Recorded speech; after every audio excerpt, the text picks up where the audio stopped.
Hello दोस्तों, स्वागत है आप सभी का। जैसे कि हम चर्चा कर रहे थे कि राहु, केतु, गुरु और शनि का ये जो गोचर हो रहा है, इसका साझा प्रभाव क्या होगा? किन जगहों पे हमें चुनौतियाँ देखने को मिल सकती हैं और किन जगहों पर हमें फ़ायदा देखने को मिल सकता है? तो इसी श्रृंखला में आज हम चर्चा करेंगे मिथुन लगन के बारे में। मिथुन लगन के अंदर यदि हम देखें तो सबसे पहले हम राहु को देखते हैं। राहु जो है उसका नक्षत्र इस लगन में विद्यमान होता है, आद्रा नक्षत्र। राहु का दूसरा जो नक्षत्र है वो इस लगन कुंडली में पंचम भाव में आता है और एक नवम भाव में आता है। ऐसे स्थिति में राहु का गोचर जो है वो इस कुंडली के लिए, इस लगन के लिए सबसे ज़्यादा महत्वपूर्ण हो जाता है। यदि आपकी जन्म कुंडली में आपको ये देखने को मिले कि आपके लगन के अंदर जो नक्षत्र है वो आद्रा है, या फिर आपका भाव मध्य पंचम भाव का या फिर नवम भाव का कहीं ना कहीं राहु के नक्षत्र स्वाति या फिर शतभिषा से रूल हो रहे हैं, तो ऐसे में राहु का ये जो गोचर है जो कि लाभ भाव में हुआ है वो आपको लाभ प्रदान करेगा। ऐसी स्थिति में हम ये कह सकते हैं कि जो मानसिक कष्ट गुजरा है पिछले 1.5 वर्ष में, उससे आपको मुक्ति मिली होगी। साथ ही साथ राहु जो है वो ऑलमोस्ट सभी, यानी कि पहले भाव से भी, पंचम भाव से भी और नवम भाव से भी अच्छी स्थिति में है। तो ऐसी कंडीशन में हम कह सकते हैं कि राहु का जो गोचर है वो आपके लिए लाभ भाव में या तो आपको एक पॉजिटिव मानसिकता दे सकता है, आपको एक अच्छी विद्या, फिफ्थ हाउस, देने में सक्षम होगा। साथ ही साथ आपके भाग्य में वृद्धि करने वाला होगा यदि आपके कुंडली में राहु का नक्षत्र जो है वो आपके नवम भाव के मध्य में आता है तब।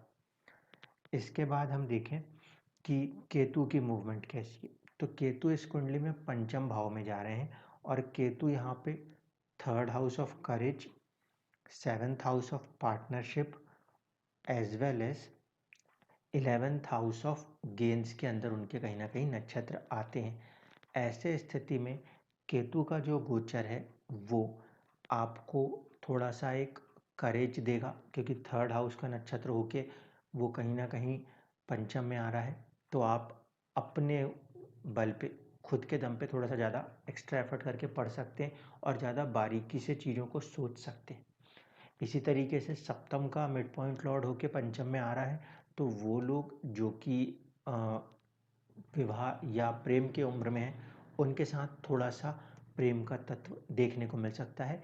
लेकिन केतु जो है वो वैराग्य का ग्रह माना जाता है, तो यदि वो प्रेम देगा भी तो ऐसे लोगों के साथ देगा जिनका कि किसी तरीके से पास्ट बर्थ कनेक्शन रहा हो।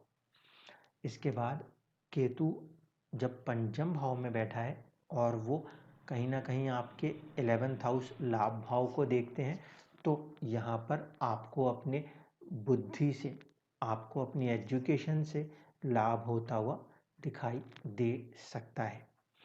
अब बात करें गुरु की। गुरु जो है वो इस कुंडली के अंदर सबसे पहले तो किन भाव के स्वामी है, तो उनके पास डिपार्टमेंट है 7th house partnership and marriages का, व्यापार का, और साथ ही साथ 10th हाउस स्टेटस का। ठीक है। और गुरु जो है वो कहीं ना कहीं अपनी ही राशि में आएंगे। तो जब हम गुरु को देखें तो गुरु से हम ये कह सकते हैं कि केंद्रीय प्रभाव के कारण इस गुरु का गोचर लगन को भी अच्छे से प्रभावित करेगा, यानी कि पर्सनैलिटी डेवलपमेंट भी कराएगा, स्टेटस को भी बल देगा कि उसमें एक राइज आए।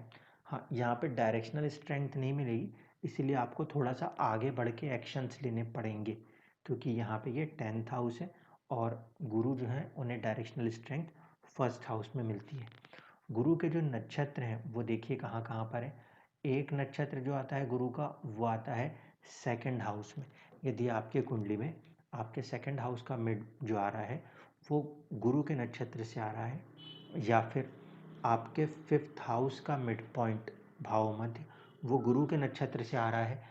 अन्यथा आपके कुंडली में आपका जो गुरु का नक्षत्र है वो आपको किस्मत के भाव में या फिर नवम भाव में देखने को मिल सकता है। ऐसे परिस्थितियों में एक बात को ध्यान रखिएगा कि गुरु का जो गोचर है वो थोड़ा सा मिक्स्ड नेचर का रिजल्ट दे सकता है। अगर आपका गुरु आपके सेकंड हाउस का मिड पॉइंट लॉर्ड है तो ऐसे स्थिति में तो आपको धन संपत्ति के लिए थोड़ा सा पॉजिटिव कंडीशन मानेंगे। लेकिन यदि ये गुरु फिफ्थ हाउस का मिड पॉइंट लॉर्ड हो गया, ऐसे स्थिति में संतान से थोड़ा दूर जाना पड़ सकता है या फिर पढ़ाई में मन ना लगे, ये बन सकता है। कितने परसेंट लोगों के साथ हो सकता है? तो 1/3, क्योंकि एक भाव में 3 नक्षत्र आते हैं, उसमें से गुरु का नक्षत्र आपको फिफ्थ हाउस में मिले इसकी संभावनाएं थोड़ी सी कम ही रहती हैं। इसीलिए 1/3 लोग जो इस लगन के होंगे उनके साथ ही ऐसा होता हुआ नजर आएगा, सबके साथ नहीं। अगर आपका गुरु का नक्षत्र आपके नवम भाव में आता है तो फिर ये समय आपके किस्मत का राइज का होगा।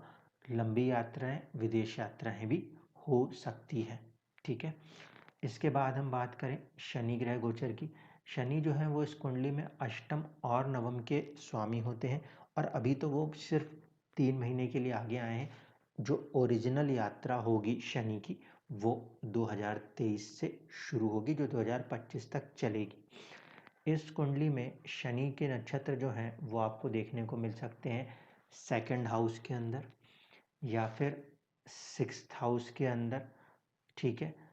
ऐसे स्थिति में अगर हम बात करें तो जो नक्षत्र हैं, यहाँ पे मैंने राहु लिख दिया 12 नंबर में, यहाँ पे राहु ना आके यहाँ पे जो नक्षत्र आएगा वो भी शनि का आएगा, क्योंकि 12 नंबर की राशि में गुरु, शनि और बुध के नक्षत्र आते हैं।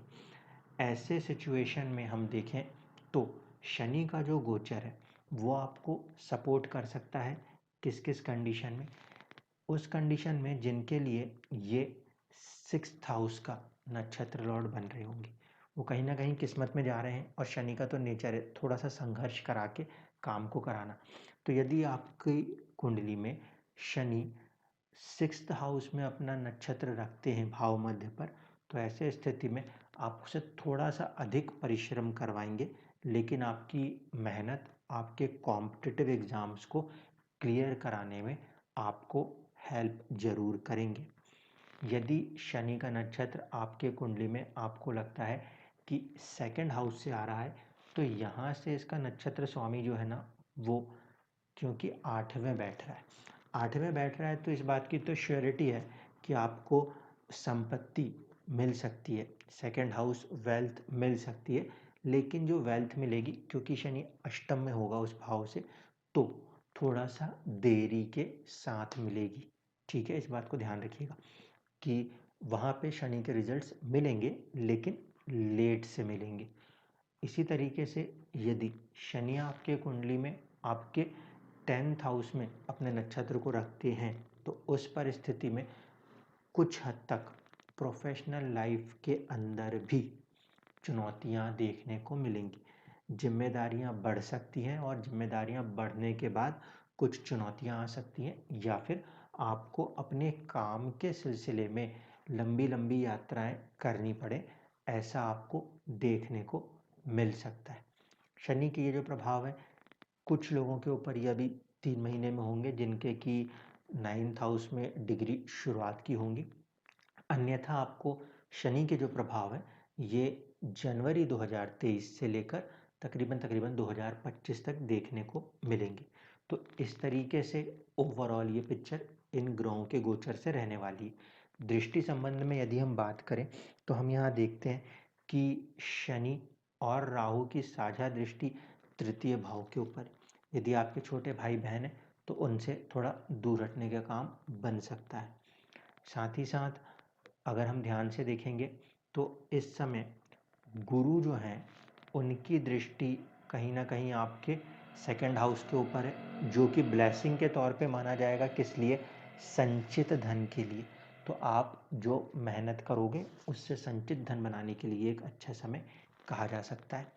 साथ ही साथ गुरु की दृष्टि जो है वो चौथे भाव के ऊपर भी है, और चौथा भाव जो होता है वो मन के सुख का होता है। इसीलिए कहीं ना कहीं गुरु की ये दृष्टि प्रॉपर्टी के गेन्स को भी दे सकती है और मन को भी खुश रखेगी। यदि आप बीमारी से चल रहे थे तो गुरु की यहाँ पे जो दृष्टि है वो बीमारी को थोड़ा सा हील करने का भी प्रयास करेगी, क्योंकि वो अपनी दृष्टि में शुभता रखते हैं। ये जरूर है कि बीमारी एकदम से ठीक नहीं होती, धीरे धीरे करके होती है, लेकिन फिर भी गुरु के गोचर की वजह से ये तीन संभावनाएं बनती हुई नजर आएंगी। मेन चीज आप लोगों को ध्यान रखिएगा, किसी भी कुंडली में जब आप किसी रिजल्ट को देखते हो तो उस समय अपनी महादशा अंतरदशा को जरूर से देखिएगा, क्योंकि अगर ग्रह उस समय उन दशाओं में है तो उसके रिजल्ट होने की इंटेंसिटी ज़्यादा बढ़ जाती है। बाकी का कंसेप्ट मैंने आपको बता ही रखा है कि षडबल आपको देखना ही है कि प्लैनेट में कितनी स्ट्रेंथ है, और आपके कुंडली में वो ग्रह कहाँ बैठ के क्या कर रहा है इसकी एक जानकारी आपको होनी चाहिए। अन्यथा, क्योंकि बहुत सारे लोग एक ही लगन से मिल जाते हैं, लेकिन ग्रहों की अलग अलग भाव में अलग अलग स्थितियां उनको अलग अलग रिजल्ट्स देती हुई दिखती हैं। मोटे मोटे तौर पे अगर हम कहें तो शनि के गोचर से थोड़ी सी चुनौतियां उन लोगों को आएंगी जिनका सेकंड हाउस में शनि का नक्षत्र पुष्यमी नक्षत्र हो, जो कि भाव मध्य पे आता हो, तो थोड़ा सा देरी होगी, या कह सकते हैं कि कुछ समय लगेगा, खर्चे या तो बढ़े हुए हों, इस कारण से संचित सेविंग्स को करने में थोड़ा सा आपको टाइम लग सकता है। बाकी राहु और गुरु का जो गोचर है वो मोस्टली अगर हम देखें तो हम कहेंगे कि आपके लिए समय काफ़ी पॉजिटिव है। आप अपने आप को एक नई ऊर्जा के साथ 1.5 साल तक अच्छे ग्रोथ के लिए प्रिपेयर कर सकते हो। धन्यवाद।